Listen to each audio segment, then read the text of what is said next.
मेरे प्यारे देशवासियों, नमस्कार।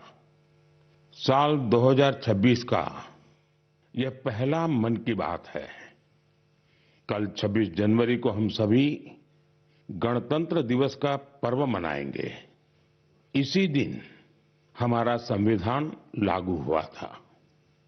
26 जनवरी का ये दिन हमें अपने संविधान निर्माताओं को नमन करने का अवसर देता है। आज 25 जनवरी का दिन भी बहुत अहम है। आज नेशनल वोटर्स डे है, मतदाता दिवस है। मतदाता ही लोकतंत्र की आत्मा होता है। साथियों, आमतौर पर जब कोई 18 साल का हो जाता है, मतदाता बन जाता है, तो उसे जीवन का एक सामान्य पड़ाव समझा जाता है। लेकिन दरअसल ये अवसर किसी भी भारतीय के जीवन का बहुत बड़ा माइलस्टोन होता है। इसलिए बहुत जरूरी है कि हम देश में वोटर बनने का, मतदाता बनने का उत्सव मनाएं।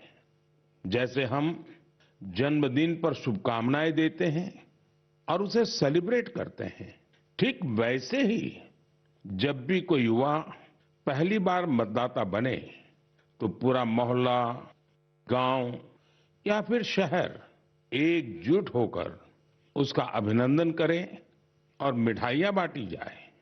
इससे लोगों में वोटिंग के प्रति जागरूकता बढ़ेगी। इसके साथ ही यह भावना और सशक्त होगी कि एक वोटर होना कितना मायने रखता है। साथियों, देश में जो भी लोग चुनावी प्रक्रिया से जुड़े रहते हैं, जो हमारे लोकतंत्र को जीवंत बनाए रखने के लिए जमीनी स्तर पर काम करते हैं, मैं उन सभी की बहुत सराहना करना चाहूंगा। आज मतदाता दिवस पर मैं अपने युवा साथियों से फिर आग्रह करूंगा कि वे 18 साल का होने पर वोटर के रूप में खुद को जरूर रजिस्टर करें। संविधान ने हर नागरिक से जिस कर्तव्य भावना के पालन की अपेक्षा रखी है, इससे वो अपेक्षा भी पूरी होगी और भारत का लोकतंत्र भी मजबूत होगा। मेरे प्यारे देशवासियों, इन दिनों मैं सोशल मीडिया पर एक इंटरेस्टिंग ट्रेंड देख रहा हूं। लोग साल 2016 की अपनी यादों को फिर से ताजा कर रहे हैं। उसी भावना के साथ आज मैं भी आपके साथ अपनी एक मेमोरी को शेयर करना चाहता हूं। 10 साल पहले जनवरी 2016 में हमने एक एम्बिशियस जर्नी की शुरुआत की थी। तब हमें इस बात का एहसास था कि भले ही एक छोटा क्यों न हो, लेकिन ये युवा पीढ़ी के लिए, देश के फ्यूचर के लिए काफी अहम है। तब कुछ लोग ये समझ ही नहीं पाए थे कि आखिर है क्या। साथियों, मैं जिस जर्नी की बात कर रहा हूं वह है स्टार्टअप इंडिया की जर्नी। इस अद्भुत जर्नी के हीरो हमारे युवा साथी हैं। अपने कंफर्ट जोन से बाहर निकलकर उन्होंने जो इनोवेशन किए वो इतिहास में दर्ज हो रहे हैं। साथियों, भारत में आज दुनिया का तीसरा सबसे बड़ा स्टार्टअप इकोसिस्टम बन चुका है। ये स्टार्टअप्स लीग से हटके हैं। आज वे ऐसे सेक्टर्स में काम कर रहे हैं जिनके बारे में 10 साल पहले तक कल्पना भी नहीं की जा सकती थी। AI, space, nuclear energy, semiconductors, mobility, green hydrogen, biotechnology, आप नाम लीजिए और कोई ना कोई भारतीय स्टार्टअप उस सेक्टर में काम करते हुए दिख जाएगा। मैं अपने उन सभी युवा साथियों को सैल्यूट करता हूं जो किसी न किसी स्टार्टअप से जुड़े हैं या फिर अपना स्टार्टअप शुरू करना चाहते हैं। साथियों, आज मन की बात के माध्यम से मैं देशवासियों विशेषकर इंडस्ट्री और स्टार्टअप से जुड़े युवाओं से एक आग्रह जरूर करना चाहता हूं। भारत की इकोनॉमी तेजी से आगे बढ़ रही है। भारत पर दुनिया की नजरें हैं। ऐसे समय में हम सब पर एक बहुत बड़ी जिम्मेदारी भी है। वो जिम्मेदारी है क्वालिटी पर जोर देने की। होती है, चलती है, चल जाएगा, ये युग चला गया। आइए इस वर्ष हम पूरी ताकत से क्वालिटी को प्राथमिकता दें। हम सबका एक ही मंत्र हो, क्वालिटी, क्वालिटी और सिर्फ क्वालिटी। कल से आज बेहतर क्वालिटी। हम जो भी मैन्युफैक्चर कर रहे हैं उसकी क्वालिटी को बेहतर बनाने का संकल्प लें। चाहे हमारे टेक्सटाइल हो, टेक्नोलॉजी हो या फिर electronics, even packaging. Indian product का मतलब ही बन जाए टॉप क्वालिटी। आइए एक्सीलेंस को हम अपना बेंचमार्क बनाएं। हम संकल्प लें, क्वालिटी में न कोई कमी होगी, न क्वालिटी से कोई समझौता होगा। और मैंने तो लाल किले से कहा था, जीरो डिफेक्ट, जीरो इफेक्ट। ऐसा करके ही हम विकसित भारत की यात्रा को तेजी से आगे ले जा पाएंगे। मेरे प्यारे देशवासियों, हमारे देश के लोग बहुत इनोवेटिव है। समस्याओं का समाधान ढूंढना हमारे देशवासियों के स्वभाव में है। कुछ लोग ये काम स्टार्टअप्स के जरिए करते हैं, तो कुछ लोग समाज की सामूहिक शक्ति से रास्ता निकालने का प्रयास करते हैं। ऐसा ही एक प्रयास उत्तर प्रदेश के आजमगढ़ में सामने आया है। यहां से होकर गुजरने वाली तमसा नदी को लोगों ने नया जीवन दिया है। तमसा केवल एक नदी नहीं, बल्कि हमारी सांस्कृतिक और आध्यात्मिक विरासत की सजीव धारा है। अयोध्या से निकलकर गंगा में समाहित होने वाली यह नदी कभी इस क्षेत्र के लोगों के जनजीवन की धुरी हुआ करती थी, लेकिन प्रदूषण की वजह से इसकी अविरल धारा में रुकावट आने लगी थी। गाद, कूड़ा कचरा और गंदगी ने इस नदी के प्रवाह को रोक दिया था। इसके बाद यहाँ के लोगों ने इसे एक नया जीवन देने का अभियान शुरू किया। नदी की सफाई की गई और उसके किनारों पर छायादार, फलदार पेड़ लगाए गए। स्थानीय लोग कर्तव्य भावना से इस काम में जुटे और सबके प्रयास से नदी का पुनरुद्धार हो गया। साथियों, जन भागीदारी का ऐसा ही प्रयास आंध्र प्रदेश के अनंतपुर में भी देखने को मिला है। यह वह क्षेत्र है जो सूखे की गंभीर समस्या से जूझता रहा है। यहाँ की मिट्टी लाल और बलुई है। यही वजह है कि लोगों को पानी की कमी का सामना करना पड़ता है। यहाँ के कई क्षेत्रों में लंबे समय तक बारिश नहीं होती है। कई बार तो लोग अनंतपुर की तुलना रेगिस्तान में सूखे की स्थिति से भी कर देते हैं। साथियों, इस समस्या के समाधान के लिए स्थानीय लोगों ने जलाशयों को साफ करने का संकल्प लिया। फिर प्रशासन के सहयोग से यहाँ अनंत नीरू संरक्षणम प्रोजेक्ट, इसकी शुरुआत हुई। इस प्रयास के तहत 10 से अधिक जलाशयों को जीवनदान मिला है। उन जलाशयों में अब पानी भरने लगा है। इसके साथ ही 7,000 से अधिक पेड़ भी लगाए गए हैं। यानी अनंतपुर में जल संरक्षण के साथ साथ ग्रीन कवर भी बढ़ा है। यहाँ बच्चे अब तैराकी का आनंद भी ले सकते हैं। एक प्रकार से कहें तो यहाँ का पूरा इकोसिस्टम फिर से निखर उठा है। साथियों, आजमगढ़ हो, अनंतपुर हो या फिर देश की कोई और जगह, ये देखकर खुशी होती है कि लोग एकजुट होकर कर्तव्य भाव से बड़े संकल्प सिद्ध कर रहे हैं। जन भागीदारी और सामूहिकता की यही भावना हमारे देश की सबसे बड़ी ताकत है। मेरे प्यारे देशवासियों, हमारे देश में भजन और कीर्तन सदियों से हमारी संस्कृति की आत्मा रहे हैं। हमने मंदिरों में भजन सुने हैं, कथा सुनते वक्त सुने हैं और हर दौर ने भक्ति को अपने समय के हिसाब से जिया है। आज की पीढ़ी भी कुछ नए कमाल कर रही है। आज के युवाओं ने भक्ति को अपने अनुभव और अपनी जीवन शैली में ढाल दिया है। इसी सोच से एक नया सांस्कृतिक चलन उभर कर सामने आया है। आपने सोशल मीडिया पर ऐसे वीडियो जरूर देखे होंगे। देश के अलग अलग शहरों में बड़ी संख्या में युवा इकट्ठा हो रहे हैं। मंच सजा होता है, रोशनी होती है, संगीत होता है, पूरा तामझाम होता है और माहौल किसी कॉन्सर्ट से जरा भी कम नहीं होता है। ऐसा ही लग रहा है कि जैसे कोई बहुत बड़ा कॉन्सर्ट हो रहा है।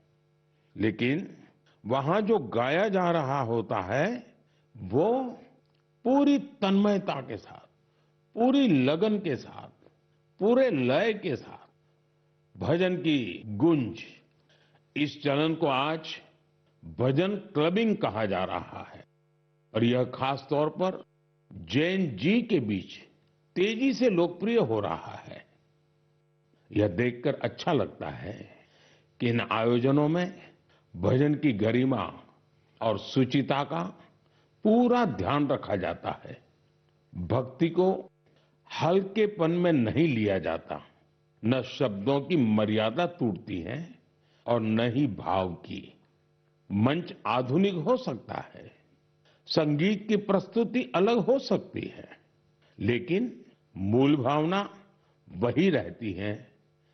आध्यात्म का एक निरंतर प्रवाह वहां अनुभव होता है। मेरे प्यारे देशवासियों, आज हमारी संस्कृति और त्योहार दुनिया भर में अपनी पहचान बना रहे हैं। दुनिया के हर कोने में भारत के त्योहार बड़े उत्साह और उल्लास के साथ मनाए जाते हैं। हर तरह की कल्चरल वाइब्रेंसी को बनाए रखने में हमारे भारतवंशी भाई बहनों का अहम योगदान है। वो जहां भी हैं, वहां अपनी संस्कृति की मूल भावना को संरक्षित कर और उसे आगे बढ़ा रहे हैं। इसको लेकर मलेशिया में भी हमारा भारतीय समुदाय बहुत सराहनीय कार्य कर रहा है। आपको यह जानकर सुखद आश्चर्य होगा कि मलेशिया में 500 से ज्यादा तमिल स्कूल हैं। इनमें तमिल भाषा की पढ़ाई के साथ ही अन्य विषयों को भी तमिल में पढ़ाया जाता है। इसके अलावा यहां तेलुगु और पंजाबी सहित अन्य भारतीय भाषाओं पर भी बहुत फोकस रहता है। साथियों, भारत और मलेशिया के बीच ऐतिहासिक और सांस्कृतिक संबंधों को मजबूत करने में एक सोसाइटी की बड़ी भूमिका है। इसका नाम है मलेशिया इंडिया हेरिटेज सोसाइटी। अलग अलग कार्यक्रमों के साथ ही यह संस्था एक हेरिटेज वॉक का भी आयोजन करती है। इसमें दोनों देशों को आपस में जोड़ने वाले सांस्कृतिक स्थलों को कवर किया जाता है। पिछले महीने मलेशिया में लाल पाड़ साड़ी आइकॉनिक वॉक, इसका आयोजन किया गया। इस साड़ी का बंगाल की हमारी संस्कृति से विशेष नाता रहा है। इस कार्यक्रम में सबसे अधिक संख्या में इस साड़ी को पहनने का रिकॉर्ड बना। जिसे मलेशियन बुक ऑफ रिकॉर्ड्स में दर्ज किया गया। इस मौके पर ओडिसी डांस और बाउल म्यूजिक ने तो लोगों का दिल जीत लिया। मैं कह सकता हूं, साया बरबांगा डेंगान डियास्पोरा इंडिया दी मलेशिया, मेरे का मंबावा इंडिया दान मलेशिया, सेमाकिन टापा। मलेशिया के हमारे भारतवंशियों को मेरी बहुत बहुत शुभकामनाएं।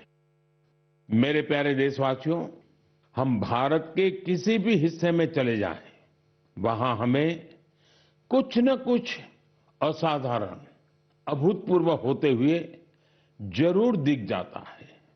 कई बार मीडिया की चकाचौंध में ये बातें जगह नहीं बना पाती, लेकिन इनसे पता चलता है कि हमारे समाज की असली शक्ति क्या है। इनसे हमारे उन वैल्यू सिस्टम्स की भी झलक मिलती है जिनमें एकजुटता की भावना सर्वोपरि है। गुजरात में बेचरा जी के चंदन की गांव की परंपरा अपने आप में अनूठी है। अगर मैं आपसे कहूं कि यहाँ के लोग, विशेषकर बुजुर्ग, अपने घरों में खाना नहीं बनाते, तो आपको हैरत होगी। इसकी वजह गांव का शानदार कम्युनिटी किचन। इस कम्युनिटी किचन में एक साथ पूरे गांव का सबका खाना बनता है और लोग एक साथ बैठकर भोजन करते हैं। बीते 15 वर्षों से यह परंपरा निरंतर चली आ रही है। इतना ही नहीं, यदि कोई व्यक्ति बीमार है तो उसके लिए टिफिन सर्विस भी उपलब्ध है, यानी होम डिलीवरी का भी पूरा इंतजाम है। गांव का ये सामूहिक भोजन लोगों को आनंद से भर देता है। ये पहल न केवल लोगों को आपस में जोड़ती है, बल्कि इससे पारिवारिक भावना को भी बढ़ावा मिलता है। साथियों, भारत की परिवार व्यवस्था, फैमिली सिस्टम हमारी परंपरा का अभिन्न हिस्सा है। दुनिया के कई देशों में इसे बहुत कौतूहल के साथ देखा जाता है। कई देशों में ऐसे फैमिली सिस्टम को लेकर बहुत सम्मान का भाव है। कुछ ही दिन पहले ही मेरे ब्रदर यूएई के राष्ट्रपति महामहिम शेख मोहम्मद बिन जायद अल नाहयान भारत आए थे। उन्होंने मुझे बताया कि यूएई साल 2026 को ईयर ऑफ फैमिली के रूप में मना रहा है। मकसद ये कि वहां के लोगों के बीच सौहार्द और सामुदायिक भावना और मजबूत हो। वाकई यह बहुत ही सराहनीय पहल है। साथियों, जब परिवार और समाज की ताकत मिलती है तो हम बड़ी से बड़ी चुनौतियों को परास्त कर सकते हैं। मुझे अनंतनाग के शेखगुंड गांव के बारे में जानकारी मिली है। यहाँ ड्रग्स, तंबाकू, सिगरेट और शराब से जुड़ी चुनौतियां काफी बढ़ गई थी। इन सब को देखकर यहाँ के मीर जाफर जी इतना परेशान हुए कि उन्होंने इस समस्या को दूर करने की ठान ली। उन्होंने गांव के युवाओं से लेकर बुजुर्गों तक सभी को एकजुट किया। उनकी इस पहल का असर कुछ ऐसा रहा कि वहां की दुकानों ने तंबाकू उत्पादों को बेचना ही बंद कर दिया। इस प्रयास से ड्रग्स के खतरों को लेकर भी लोगों में जागरूकता बढ़ी है।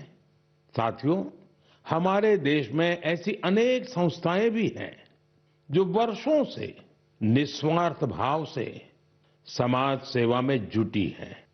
जैसे एक संस्था है पश्चिम बंगाल के पूर्व मेदिनीपुर के फरीदपुर में।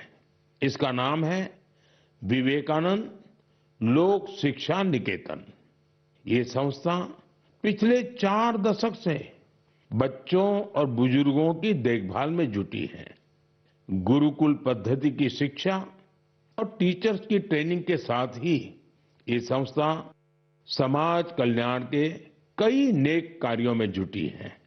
मेरी कामना है कि निस्वार्थ सेवा का यह भाव देशवासियों के बीच निरंतर और अधिक सशक्त होता रहे।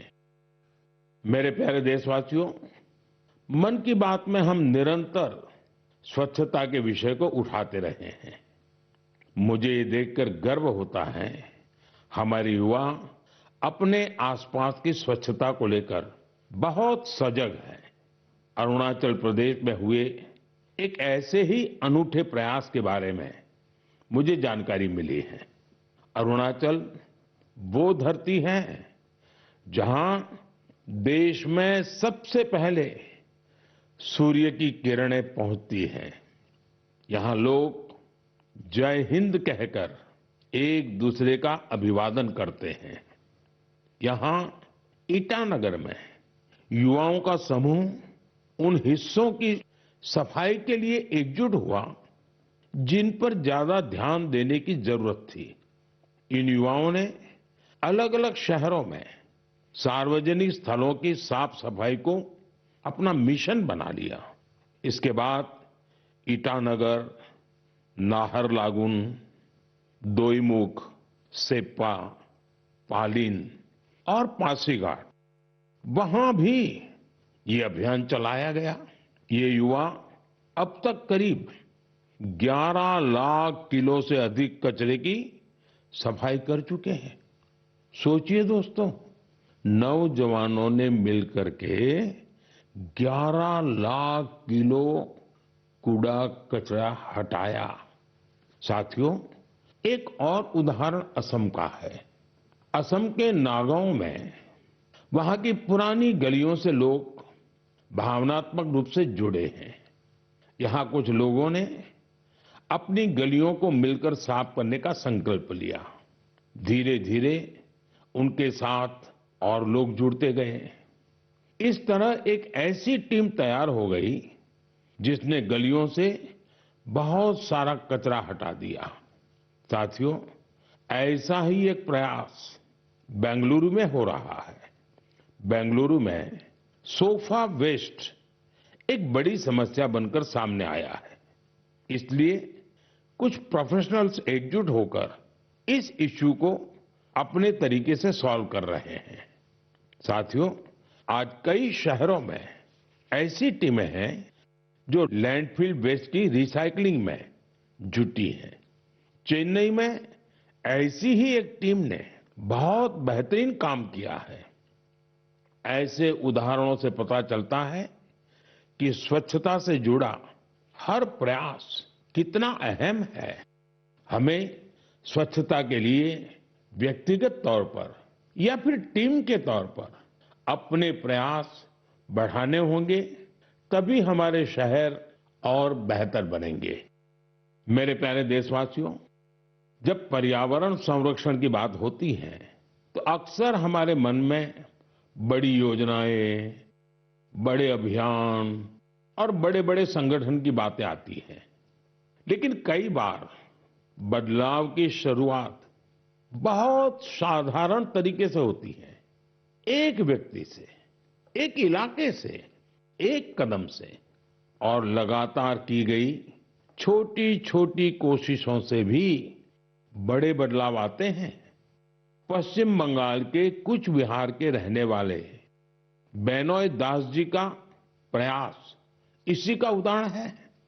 पिछले कई वर्षों से उन्होंने अपने जिले को हरा भरा बनाने का काम अकेले दम पर किया है। बेनोय दास जी ने हजारों पेड़ लगाए हैं। कई बार पौधे खरीदने से लेकर उन्हें लगाने और देखभाल करने के सारा खर्च खुद ने उठाया है। जहां जरूरत पड़ी वहां स्थानीय लोगों, छात्रों और नगर निकायों के साथ मिलकर काम किया।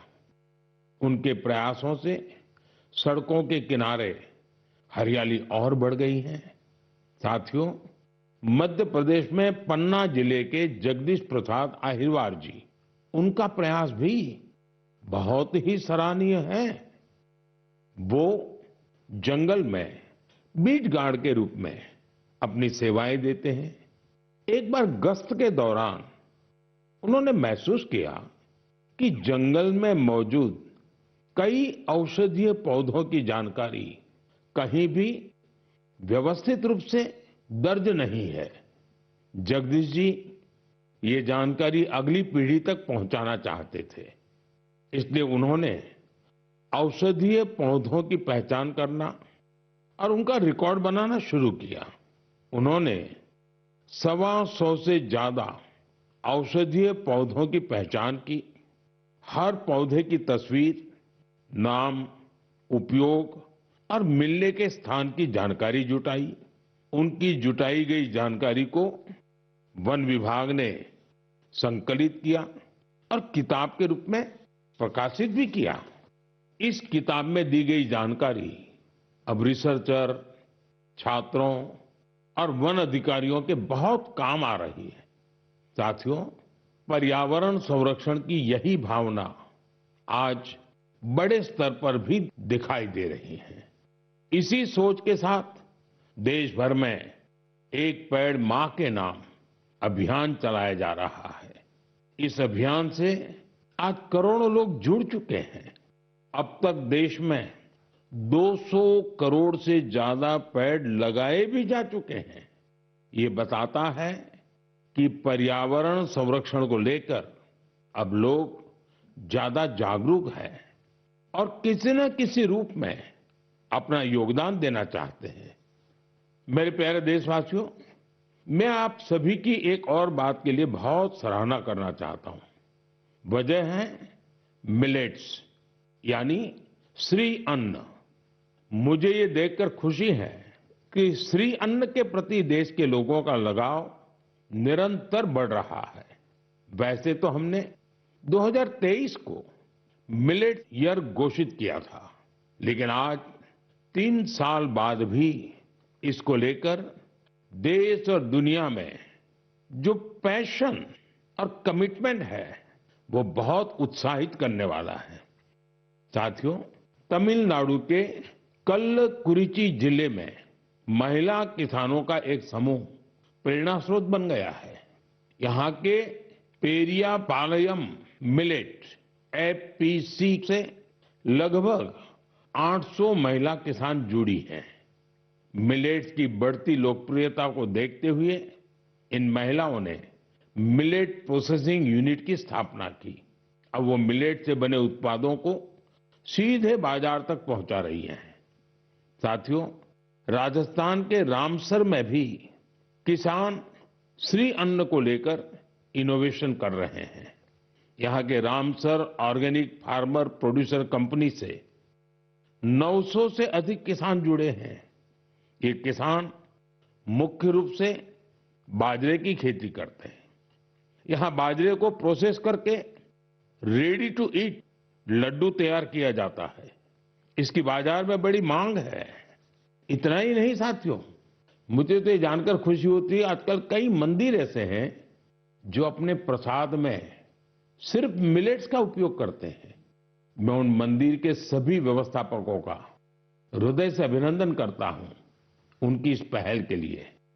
साथियों, मिलेट्स श्री अन्न से अन्नदाताओं की कमाई बढ़ने के साथ ही लोगों की हेल्थ में भी सुधार की गारंटी बनता जा रहा है।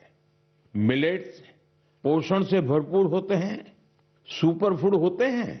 हमारे देश में सर्दियों का मौसम तो खान पान के लिए बहुत ही अच्छा माना जाता है।